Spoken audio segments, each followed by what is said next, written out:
ओम शांति। आज की मुरली का सार। मीठे बच्चे, बाप आए हैं तुम बच्चों को सुख चैन की दुनिया में ले चलने। चैन है ही शांति धाम और सुख धाम में। प्रश्न है, इस युद्ध के मैदान में माया सबसे पहला वार किस बात पर करती है? उत्तर है निश्चय पर। चलते चलते निश्चय तोड़ देती है, इसलिए हार खा लेते हैं। यदि पक्का निश्चय रहे कि बाप जो सबका दुख हर कर सुख देने वाला है, वही हमें श्रीमत दे रहे हैं, आदि मध्य अंत की नॉलेज सुना रहे हैं, तो कभी माया से हार नहीं हो सकती। सुनते हैं मुख्य पॉइंट्स। पहला है, यह है दुख धाम। दुख धाम में चैन कहाँ से आया? चैन नहीं है तब तो ड्रामा अनुसार बाप आते हैं। यहाँ दुख ही दुख है, दुख के पहाड़ गिरने वाले हैं। भले कितने भी धनवान हों व कुछ भी हों, कोई ना कोई दुख जरूर लगता है।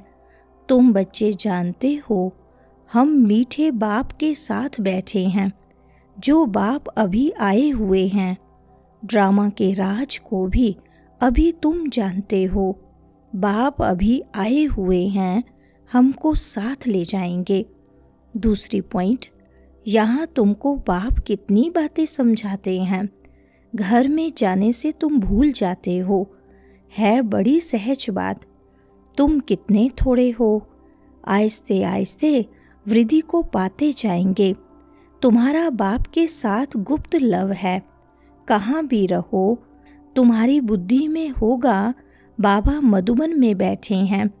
बाप कहते हैं हमको वहाँ याद करो। तुम्हारा भी निवास स्थान वहाँ है, तो जरूर बाप को याद करेंगे। जिसको कहते हैं तुम माता पिता, वह बरोबर अब तुम्हारे पास आए हैं। तीसरी पॉइंट, पुकारते भी हैं बाबा हमको वहाँ ले चलो जहाँ चैन हो। साधु संत आदि किसको भी ये पता नहीं है कि चैन कहाँ मिल सकता है। अभी तुम बच्चे जानते हो, सुख शांति का चैन हमको कहाँ मिलेगा। बाबा अभी हमको 21 जन्म के लिए सुख देने के लिए आए हैं। बाकी जो पीछे आते हैं उन सबको मुक्ति देने आए हैं। देरी से जो आते हैं उनका पार्ट ही थोड़ा है, तुम्हारा पार्ट है सबसे बड़ा। तुम जानते हो हमने 84 जन्मों का पार्ट बजाए अभी पूरा किया है। चौथी पॉइंट, अभी तुम्हारी ये गुप्त गवर्नमेंट दैवी झाड़ का कलम लगा रही है। वे लोग तो जंगली झाड़ों का कलम लगाते रहते हैं। यहाँ बाप कांटों से बदल दैवी फूलों का झाड़ बना रहे हैं। वो भी गवर्नमेंट है, यह भी गुप्त गवर्नमेंट है। वह क्या करते हैं और यह क्या करते हैं, फर्क तो देखो कितना है। वो लोग समझते कुछ भी नहीं है। पांचवी पॉइंट, तुम 24 कैरेट सोना थे, अब 9 कैरेट सोने के जेवर बन गए हो, फिर 24 कैरेट बनना है। आत्माएं ऐसी बनी है ना, जैसा सोना वैसा जेवर होता है। अभी सब काले सावरे बन गए हैं। इज्जत रखने के लिए काला अक्षर न कह सावरा कह देते हैं। आत्मा सतो प्रधान प्योर थी, फिर कितनी खाद पड़ गई है। अभी फिर प्योर होने के लिए बाबा युक्ति भी बतलाते हैं। यह है योग अग्नि, इनसे ही तुम्हारी खाद निकल जाएगी। छठी पॉइंट, उन्होंने कल्प की आयु लाखों वर्ष लिख मनुष्यों को घोर अंधियारे में डाल दिया है। बाप आकर अच्छी रीति सब बातें समझाते हैं। तुम बच्चे जानते हो हमको कौन पढ़ाते हैं? ज्ञान का सागर पतित पावन बाप, जो सभी का सद्गति दाता है। मनुष्य भक्ति मार्ग में कितनी महिमा गाते हैं, परंतु उसका अर्थ कुछ भी नहीं जानते हैं। स्तुति करते हैं तो सभी को मिला करके करते हैं, जैसे गुड़ गुड़ धानी कर देते हैं। जिसने जो सिखाया वह कंठ कर लिया। अब बाप कहते हैं जो कुछ सीखे हो वह सब बातें भूल जाओ। 7वें पॉइंट, ग्रस्त व्यवहार में रहते भी युक्ति से चलना है।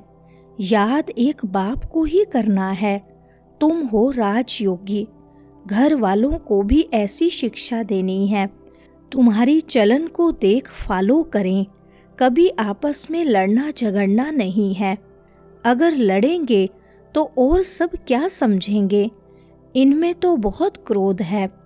तुम्हारे में कोई भी विकार न रहे। मनुष्यों की बुद्धि को चट करने वाला है बाइस्कोप। यह जैसे एक हेल है, वहां जाने से ही बुद्धि चट हो जाती है।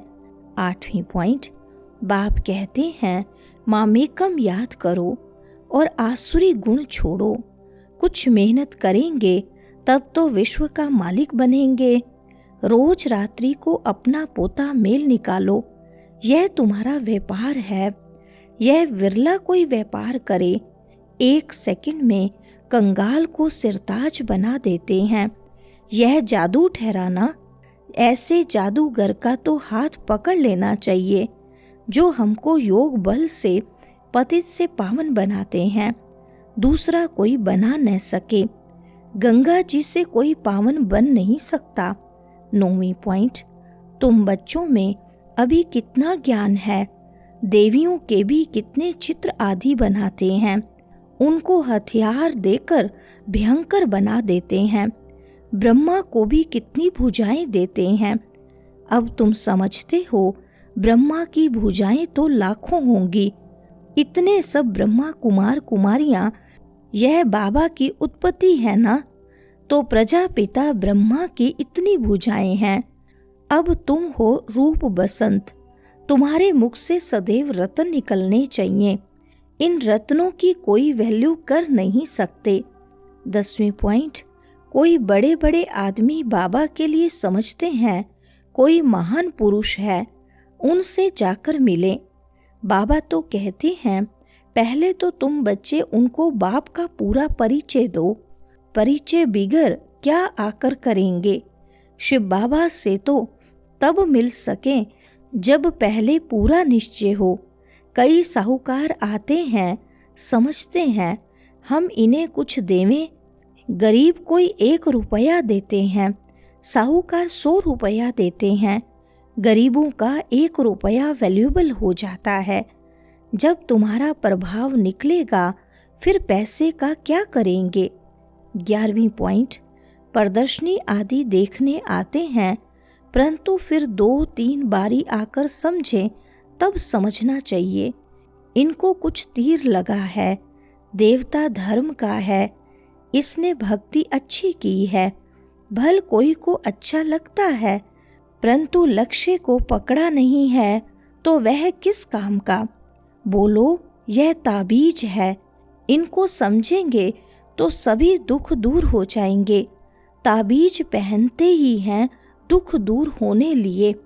वरदान है डबल सेवा द्वारा अलौकिक शक्ति का साक्षात्कार कराने वाले विश्व सेवाधारी भव। विस्तार है जैसे बाप का स्वरूप ही है विश्व सेवक, ऐसे आप भी बाप समान विश्व सेवाधारी हो। शरीर द्वारा स्थूल सेवा करते हुए मनसा से विश्व परिवर्तन की सेवा पर तत्पर रहो। एक ही समय पर तन और मन से इकट्ठी सेवा हो। जो मनसा और कर्मणा दोनों साथ साथ सेवा करते हैं, उनसे देखने वालों को भी अनुभव व साक्षात्कार हो जाता कि यह कोई अलौकिक शक्ति है। इसलिए इस अभ्यास को निरंतर और नेचुरल बनाओ। मनसा सेवा के लिए विशेष एकाग्रता का अभ्यास बढ़ाओ। स्लोगन है सर्वप्रति गुण ग्राहक बनो, लेकिन फॉलो ब्रह्मा बाप को करो। अच्छा, ओम शांति।